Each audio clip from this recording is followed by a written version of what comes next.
வணக்கம், நான் உங்க அருண் பேசுறேன். இது சண்டே டிஸ்டர்பர்ஸ் வலையொலி வெளியிட்ட காணொலி. இன்னைக்கு காணொலியில நம்ம யாரை பத்தி பார்க்க போறோம் அப்படின்னு பாத்தீங்கன்னா, கரிகால சோழனை பத்தி பார்க்க போறோம். எந்த கரிகாலன் அப்படிங்கிறது தான் தலைப்பே.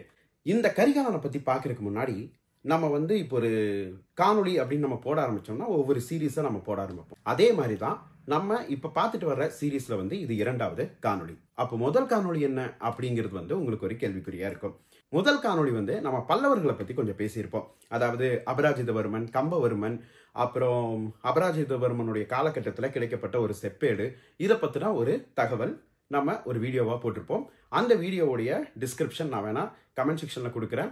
யாராவது அந்த வீடியோ பார்க்கலன்னா அதான் எபிசோட் நம்பர் 1. ஸோ நீங்க அதை பார்த்துட்டு அதுக்கப்புறம் இந்த காணொலிக்குள்ள நீங்க வரலாம். எந்த சீரீஸ்னு சொல்லாம நம்ம எபிசோட் வைஸா போயிட்டு இருக்கோம்ல, சீரீஸ் என்ன அப்படிங்கிறது இந்த காணொலியுடைய எண்டுல உங்களுக்கு தெரிய வரும். வரலாற்றில் எத்தனை கரிகால சோழன்கள் இருந்தார்கள் அப்படிங்கறத பத்தி தான் இந்த காணொலியில நம்ம பார்க்க போறோம்.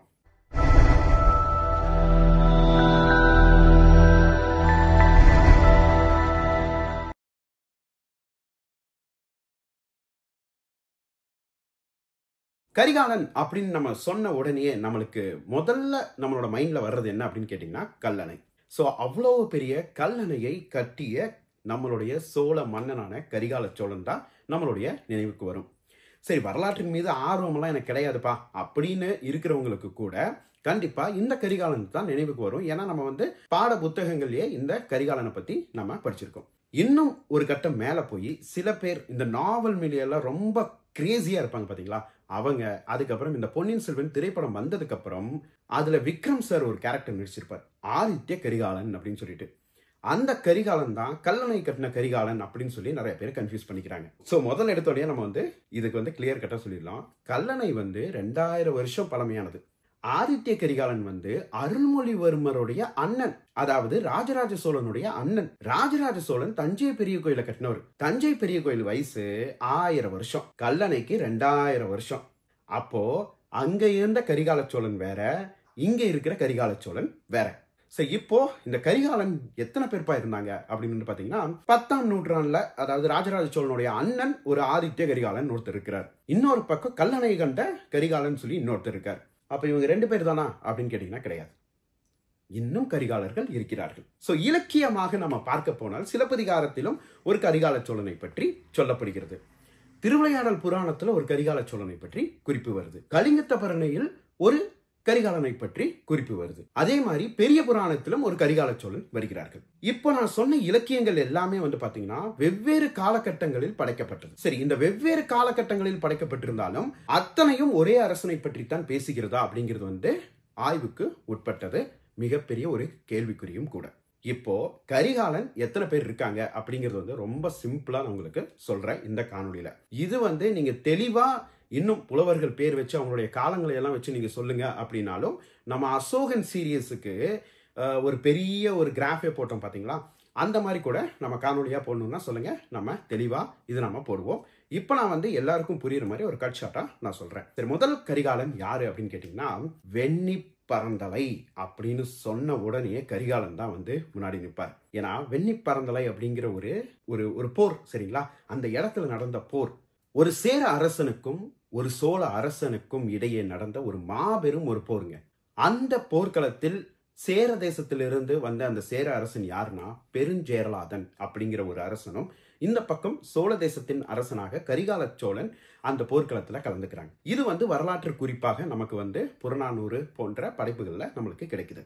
சோ இதை வச்சு கரிகால சோழன் ஒருத்தர் இருந்தாரு, முன்னாடியே இருந்தாரு அப்படிங்கிறது தெரிய வருது. ஆனா அதே மாதிரி இன்னொரு காலகட்டத்துல, அதாவது இன்னொரு சோழ மன்னன் இருக்கிறாரு, அவருடைய மகன், அவருடைய பெயரும் கரிகால சோழன் தான் அப்படின்னு சொல்லி குறிப்பிட்டு வருது. அந்த சோழ மன்னனுடைய பெயர் என்ன அப்படின்னு பாத்தீங்கன்னா உருவப்பக்ரோ இளஞ்சை சென்னி அப்படிங்கிற ஒரு சோழ அரசனுக்கு மகனாக பிறந்தவர் இன்னொரு கரிகாலன் அப்படின்னு சொல்லி குறிப்புகள் நம்மளுக்கு கிடைக்குது. இந்த கரிகாலன் தான் அந்த கரிகாலன் இல்ல, அந்த கரிகாலன் தான் இந்த கரிகாலன் இல்ல அப்படின்னு நம்ம எப்படி சொல்றோம் அப்படின்னு பாத்தீங்கன்னா, முதல்ல நான் சொன்ன பாத்தீங்களா அந்த சேர மன்னனோட போர் செய்த ஒரு கரிகால சோழன், இவருடைய காலகட்டம் எப்படி நம்ம கணிக்கலாம் அப்படின்னு பாத்தீங்கன்னா, நம்ம அசோகன் சீரீஸ்ல அசோகனுடைய இந்த காலங்கள்லாம் கணிக்கும் பொழுது அப்ப எந்த தமிழக அரசன் வந்து அசோகனோட போர் செய்திருப்பான், இல்லைன்னா மௌரியர்களோடு எந்த தமிழக அரசர் போய் சண்டையிட்டு இருப்பாங்க, எந்த சோழ அரசன், எந்த பாண்டிய அரசன், எந்த சேர அரசன் நம்ம பார்த்தோம் பாத்தீங்களா.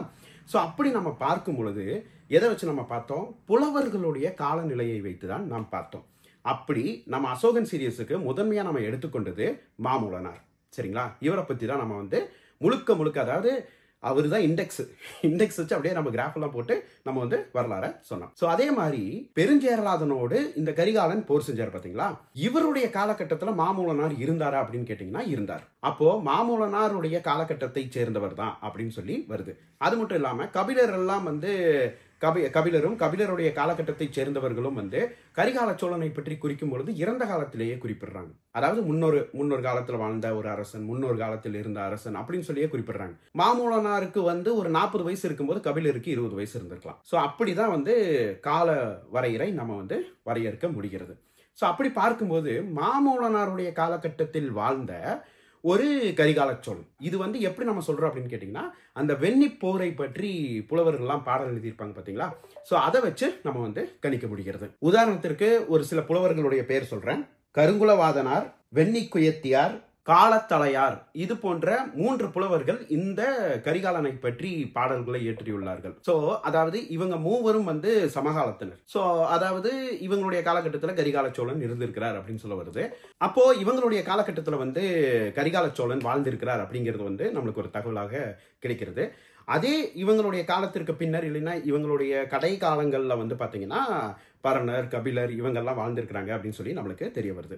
ஸோ இதை வச்சு பார்க்கும்போது வெண்ணி பரந்தலையில போர் செஞ்சார் பார்த்தீங்களா, அந்த கரிகால சோழன் தான் வந்து முதல் கரிகால சோழனாக கருதப்படுகிறான். ஸோ அடுத்தது அந்த இளஞ்சர் சென்னியுடைய மகனான கரிகால சோழன் வந்து இன்னொரு கரிகால சோழனாக இருக்கலாம் அப்படின்னு சொல்லி வரலாற்று ஆசிரியர்கள் வரையறுக்கிறாங்க. அது மட்டும் இல்லாம 3வதா சங்க காலத்திலேயே இன்னொரு கரிகாலன் இருந்தாரு, அதாவது 2000 வருஷங்களுக்கு முன்னாடியே இன்னொரு கரிகாலன் இருந்தாருப்பா அப்படின்னு சொல்லி சொல்றாங்க. என்னன்னு கேட்டீங்கன்னா, இந்த கரிகால சோழன் வந்து இமயம் வரை சென்றான் அப்படின்னு சொல்லி ஒரு கூற்று இருக்கு. அதே மாதிரி சிலப்பதிகாரத்துல திருமாவளவன் அப்படிங்கிற ஒரு சோழ அரசன் இமயம் வரை சென்றான் அப்படின்னு சொல்லி ஒரு தகவல் வருது. சோ இந்த திருமாவளவன் தான் இன்னொரு கரிகாலன் அப்படின்னு சொல்லி இதை ஒரு கூற்றாவும் சொல்கின்ற வரலாற்று ஆசிரியர்கள் இருக்கிறாங்க. இல்லைன்னா இன்னும் சிலர் வந்து இல்ல வரலாற்றுல வந்து சங்க காலத்துல 2 கரிகாலன் தான், அதாவது வரலாற்று சான்றுகளை வைத்து பார்க்கும் பொழுது அப்படின்னு சொல்லி சில பேர் 3ங்கிறாங்க, சில பேர் 2ங்கிறாங்க. ஸோ இந்த 2, 3, 2 3 இவை அனைத்தும் வந்து 2000 வருடங்களுக்கு முன்னாடி இருந்த கரிகாலனை பற்றித்தான் குறிப்புகள் வருது. இதுக்கப்புறம் சோழர்கள் வீழ்கிறார்கள், பாண்டியர்களும் பல்லவர்களும் ஆட்சி செய்கிறார்கள். அதுக்கப்புறம் வந்து சோழர்களுடைய காலம் எழுச்சி பெறுகிறது. விஜயாலய சோழன், ஆதித்ய சோழன், பராந்தக சோழன் அப்படின்னு சொல்லிட்டு அப்படியே வரிசையா வந்துட்டு இருக்காங்க. அப்போ வந்து 2ஆம் பராந்தக சோழன் அப்படின்னு சொல்லி ஒருத்தர் வர்றார். அவர் தான் சுந்தர சோழர். இன்னும் தெளிவாக உங்களுக்கு புரியணும்னா பிரகாஷ்ராஜ், பொன்னியின் செல்வன் படத்துல வர பிரகாஷ்ராஜ். சோ அவருக்கு வந்து 2 மகன்கள் பிறக்கிறாங்க. ஒருத்தரோட பேர் வந்து ஆதித்ய கரிகாலன் அப்படின்னு சொல்லி வைக்கிறாங்க. சோ இது ஏன் ஆதித்ய கரிகாலன் அப்படின்னு வந்து பாத்தீங்கன்னா, நம்மளுடைய பொன்னியின் செல்வன் 2.0 கதையில வந்து அதுக்கு ஒரு விளக்கம் கொடுத்திருப்போம். சோ அந்த விளக்கத்தை நான் இங்கேயும் சொல்றேன். ஆதித்யன் அப்படிங்கிறது வந்து இந்த சோழ தேசத்தை குன்றிய நிலப்பரப்பும் குன்றிய ஒரு சக்தியும் இருந்த ஒரு சோழ தேசத்தை அப்படியே மாபெரும் ஒரு பேரரசாக மாற்றிய ஒரு பெருமை ஆதித்ய சோழனுக்கு மட்டுமே உரியது. அப்படிப்பட்ட ஒரு ஆதித்யனுடைய பெயரும் இதே 1000 வருஷங்களுக்கு முன்னாடி, அதாவது இப்ப இருந்து பாத்தீங்கன்னா 2000 வருஷம், ராஜராஜ சோழனுடைய காலகட்டத்தில இருந்து பாத்தீங்கன்னா 1000 வருஷம், அதுக்கு முன்னாடி கரிகால சோழன் வந்து சோழ தேசத்துடைய எல்லைகளை விரிவுபடுத்த ஒரு மிகப்பெரிய ஒரு போரெல்லாம் செஞ்சு இமயம் வரை சென்றிருக்கிறான் அப்படின்னு நம்ம படிச்சு பார்த்துக்கலாம். ஸோ அப்படி பார்க்கும் பொழுது அதாவது சோழ தேசத்தை வந்து 2 முறை மிகப்பெரிய ஒரு விரிவாக்கம் அடைஞ்சிருக்கு. அப்போ 2000 வருடங்களுக்கு முன்னாடி வாழ்ந்த கரிகால சோழனுடைய பெயரையும் 1000 வருடங்களுக்கு முன்னாடி வாழ்ந்த ஆதித்யனுடைய பெயரையும் சேர்த்து ஆதித்ய கரிகாலன் அப்படின்னு சொல்லி அவருக்கு பேர் வச்சாரு. பேர் மட்டும் இல்லைங்க, இவங்க 2 பேர்த்தோடைய வீரமும் சேர்ந்து அப்படியே ஒன்றா செய்த கலவைன்னு வந்து பாத்தீங்கன்னா அது ஆதித்ய கரிகாலன் தான். ஸோ அவருடைய காலகட்டத்தில் அவர் ஒரு இணை அரசனாகவும் இருந்தார். காரணம், அவருக்கு கல்வெட்டு வைக்கும் அதிகாரங்களும் இருந்தது. ஸோ இதையெல்லாம் வைத்து பார்க்கும் பொழுது நம்மளுக்கு வந்து 4வதா யாரு, ஆதித்ய கரிகாலன் தான் 4வது கரிகாலனாக நம்மளுக்கு கிடைக்கிறார். அவர் வந்து 10ஆம் நூற்றாண்டுல வாழ்ந்துட்டு இருந்தவர். 4 கரிகாலன் தான், இதோட கதை முடிஞ்சுதா அப்படின்னு கேட்டீங்கன்னா இல்ல, இன்னும் ஒரு கரிகாலன் இருக்கிறார். அவர் யாருன்னு கேட்டீங்கன்னா அருள்மொழிவர்மருடைய காலகட்டத்துக்கு அப்புறம் வராரு அவருடைய பேர் வந்து கரிகால கண்ணன் அப்படின்னு சொல்லி சொல்றாங்க. இதை வந்து வரலாற்று ஆசிரியர்கள் இந்த கரிகால கண்ணனுக்கும் சோழர்களுக்கும் சம்பந்தமே இல்லை அப்படின்னு சொல்லி ஒரு தரப்பினர் சொல்றாங்க.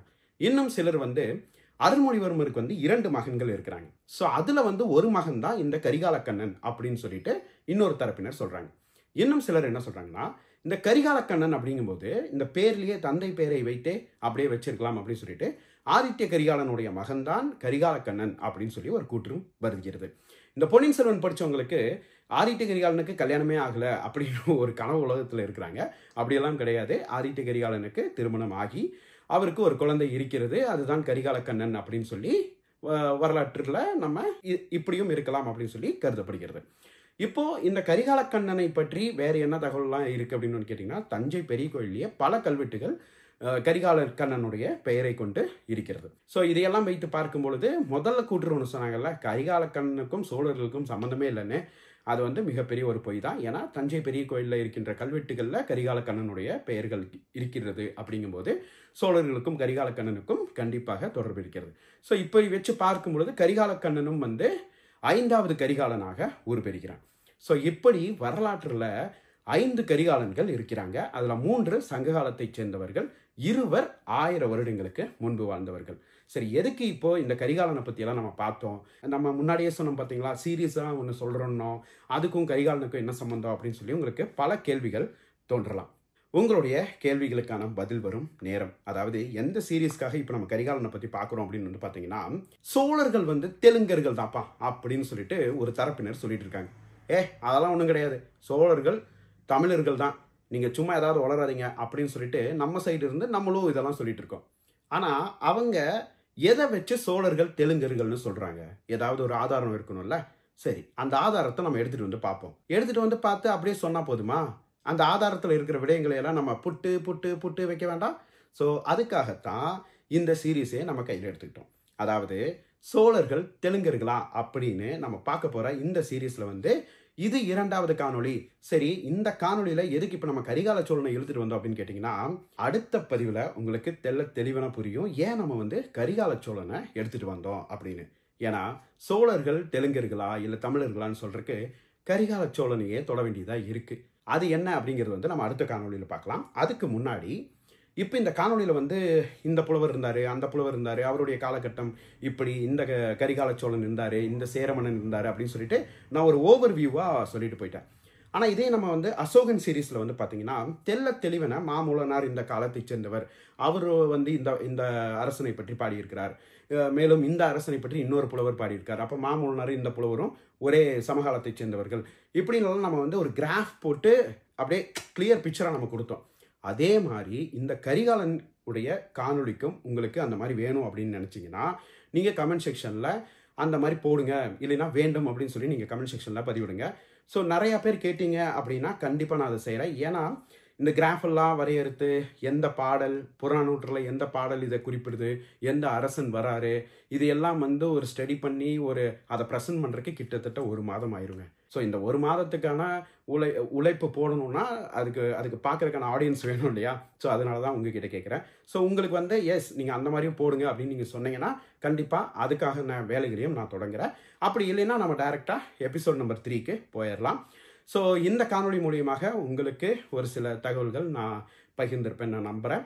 உறக்க கூறுவோம் இவ்வுலகுக்கு தமிழர்களின் பெருமையை. நன்றி, வணக்கம்.